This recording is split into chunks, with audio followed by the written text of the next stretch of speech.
Casablanca, directed by Michael Kurtz and released in 1942 by Warner Bros. Studios.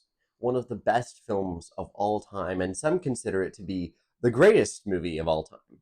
Excellent acting, incredible angles, beautiful lighting, superb shots, and some of the most uniqueness and originality that you will ever see in filmmaking. Starring Humphrey Bogart as Rick Blaine, Ingrid Bergman as Liz Lane, Paul Henrid as Victor Laszlo, Claude Rains as Captain Louis Renault, Conrad Vidit as Major Henry Strasser, Sidney Greenstreet as Signe Ferrer, Peter Lorre as Ugret, Madeleine LeBleu as Yvonne, and Julie Wilson as Sam.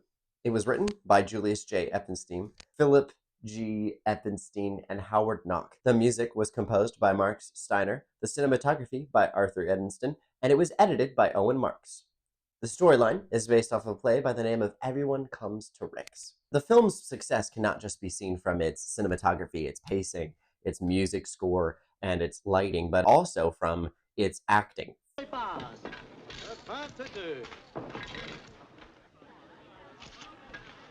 Leave it there. Specifically Humphrey Bogart. Humphrey Bogart made his greatest performance a year earlier in The Maltese Falcon from 1941. Other notable works include The African Queen in 1955 and To Have and Have Not in 1944. He and Ingrid Bergman play off each other extremely well throughout the movie, showing their romantic tension along with their personality tension as the storyline of Casablanca plays out. Humphrey Bogart is considered one of the greatest actors of all time, not only in just in the 30s and 40s, but throughout all of the English-speaking actors that we know of. Humphrey Bogart is considered to be one of the absolute greats. My personal favorite acting in Casablanca comes from the supporting characters. One would think you've been doing this all your life. What makes you think I haven't? Oh, nothing? Such as Dolly Wilson and Dan Seymour, who both play Sam and Abdul.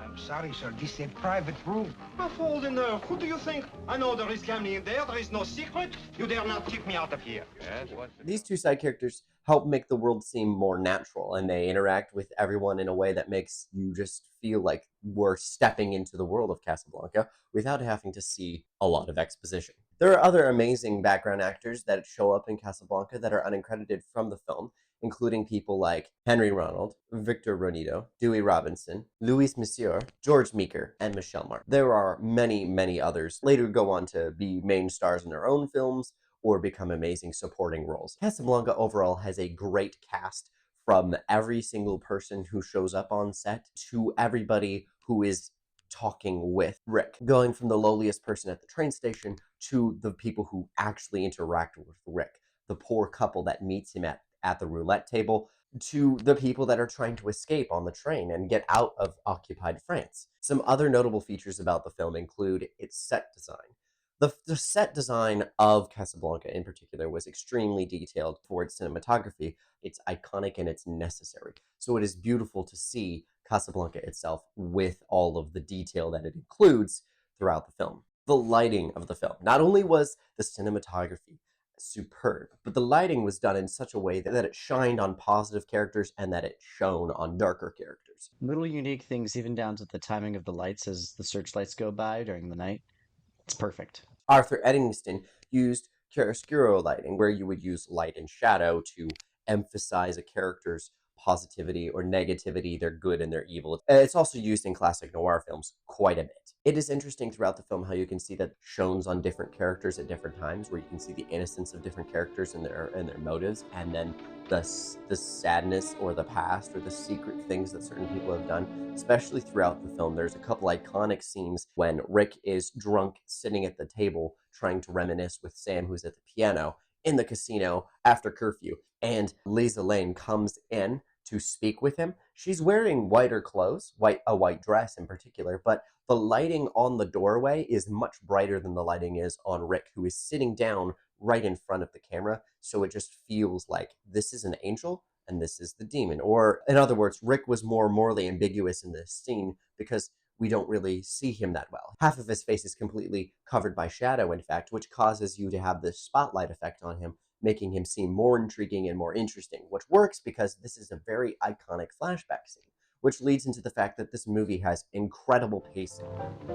Rick, there's going to be some excitement here tonight. We're going to make an arrest in your cafe. Again? Oh, this is no ordinary arrest. A murderer, no less.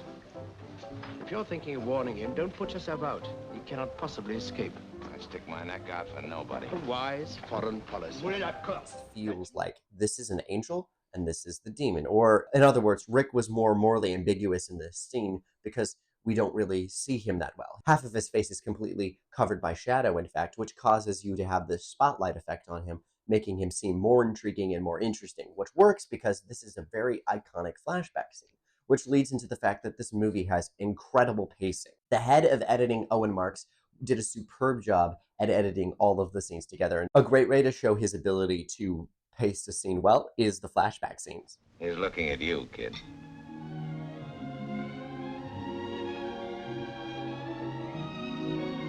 It is paced a little bit differently. The pacing of the film is kind of upbeat and fast as time's going on, so we can get introduced into the world. The narrator explains everything But well. the others wait in Casablanca and wait and wait. Explaining everything, and then as soon as we get into a flashback scene, the pacing was slowing down to the point where Rick was drinking at the bar, and then it ramps up again as soon as we get into his mind and we see a flashback scene. And the flashback scene has its own pace that seems very positive and upbeat, but even inside of the backstory itself in the flashback, it has its own pacing that also does the same speed up to get our interest and then slow down as soon as we've caught into the characters emotionally. The whole film does a great job with this, where if we're supposed to be emotionally invested in the characters, it will start out ramped up with a lot of fast-paced related things happening, a lot of exposition. There are quite a few sequences and scenes in Casablanca in particular that are very iconic simply because they were the first time ever dropped into the cinematic world, but also just because they were shot together so perfectly and there was such a connection between the writers and the cinematographers and the actors and the director that everything mixed together beautifully. Examples of this are the opening scene when we're outside of Rick's. It's kind of a small drop in. There's a common concept in filmography that a shot that's a crane shot going down. It's a great way to display exposition because you're going from a wide angle shot showing everyone like a neighborhood or a house. In this case, we're zooming in on Rick's casino where the majority of the story will take place. The shot of Rick counting the money in the safe is another beautiful sequence where he is pulling out some money for somebody, and you really get to see Rick's character in this shot. But not only that, how he treats a lot of people on an equal personal level, where he's just flat out honest with them and less emotional. As Louis would say throughout the film, he's not a sentimental, which you can see that he's actually a very, very sentimental person, but he doesn't show it in the way that normal sentimental people do. This shot in particular is extremely intriguing because the characters move around in the environment freely without feeling like they're constrained to the shot of the camera itself. The actors walk in and out of it at ease, making the audience feel like we just exist, like we are watching from the camera's perspective. The angle is gorgeous, and the fact that you can see the shadow of Rick as he's pulling money out of the safe makes it like, oh, we don't need to see the safe, or what he's doing portrays Rick's dark past. As you see, everything else around him is light, and he is the dark shadow. As time goes by, this sequence, when Eliza Lane, the first time she comes into the casino, you can see the remembrance in her eyes and the care that she's trying to express. You can see all of the emotion inside Ingrid Bergman's face as she is playing this character. It's very gorgeously well done. But her interaction with Sam is so innocent and perfect. It's like a You must remember this. A kiss is just a kiss. perfect. It's like a reminiscing, and it shows the audience there's something more. And this sequence itself, in particular, is very iconic. The way that these two play off of each other, that I don't quite remember, and oh, play it, Stan, play it. Well, you were fighting for the same thing. I'm not fighting for anything anymore except myself. I'm the only cause I'm interested in. The scene when Eliza is up in the apartment with Rick trying to convince him to give her and her husband the visas is an interesting scene because you can see how the play of light and dark really comes into account because you watch Liza step into the light into the dark so you can see her character shifting between this moral this is the right thing to do, this is the wrong thing to do, where she's literally trying to say, let me make love to you even though I'm married, to help my husband escape, and I will kill you to take your money, to take it and help us escape. Like, it's a showing the desperateness of her character through more than just her words or how she's speaking, but also through the camera angles and specifically the lighting. One of the most iconic scenes throughout the entire film is when Victor rallies the entire casino to sing the anthem. It's a very beautiful moment when you have two sides of an opposing argument trying to fight over each other without actually fighting. There's no real, actual physical fighting in that moment. It's just singing. And you can see the true patriotism in the eyes of Victor and why he's such uh, a spark and why they really want to get rid of him. And then you can see how Rick has been trying to help. It also shows the ambiguity of people like Louis. How can you close me up? On what ground? I'm shocked to find that gambling is going on in here. You're winning, sir. Oh, thank you very much. Everybody out at once. It's such a beautiful scene where somebody gets caught in the middle of trying to listen to their authority, but at the same time being stuck. Lastly, but not least, let's talk about the star of the film itself, the gorgeousness moment, the point where we get some of the most iconic lines that have been sparked throughout cinematic history onto today in the airport scene. It's set in a foggy, dark airport where we don't really get to see much of anything besides the airport. We know it's an airport. It's so exciting. It's so intriguing. It's done in such a way that makes all of the close-ups or all of the intense moments more intense because it's just the characters. There's nothing to distract from it. You can see Rick's true colors as he says, I know that I love you, but I'm going to make the hard call because the hard call is the right thing to do and I need to let you go. And he lets Because you're getting on that plane. I don't understand. What about you? I'm staying here with him till the plane gets safely away. No, Richard, no. What has happened to you last night? Last night we said a great many things. You have any idea what you'd have to look forward to if you stayed here?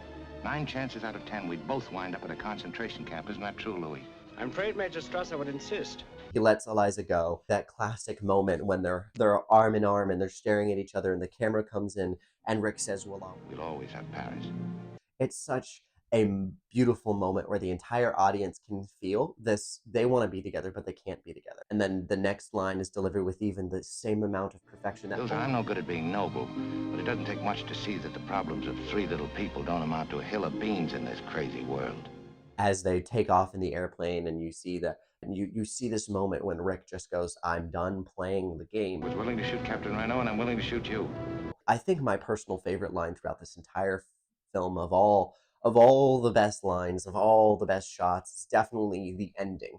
It ends much like the movie began, going up.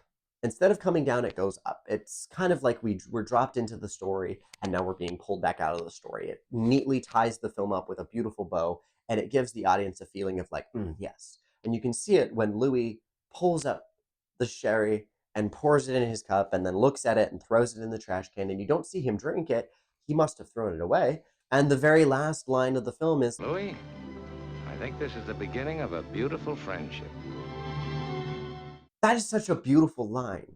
It makes you it makes you know that the characters are going to become friends for the rest of their lives and they're going to actually be rebels and fight, but and stop just sitting there. It's genuinely a moment where you realize the film wasn't necessarily about a romance, an impossible romance between a married woman and an attractive man. Instead, you start to realize that it is a story about a man who's trying to come with grips with the fact that he's fallen asleep or come to the point where he just lets himself not care. And he realizes that he should care, even if it's a hard call. Casablanca overall has a lot of good ideas and concepts that are displayed without being said. I think the film itself might be a little bit morally ambiguous, but that's probably because it was from 1942. I'm Andrew Lever. Thank you for listening, and I hope you enjoyed my little talk on Casablanca and all of the amazing things related to it. This film is incredible, and if you haven't seen it, I suggest you go and watch it. Thank you for watching. I hope you have a great rest of your day. Go watch Casablanca.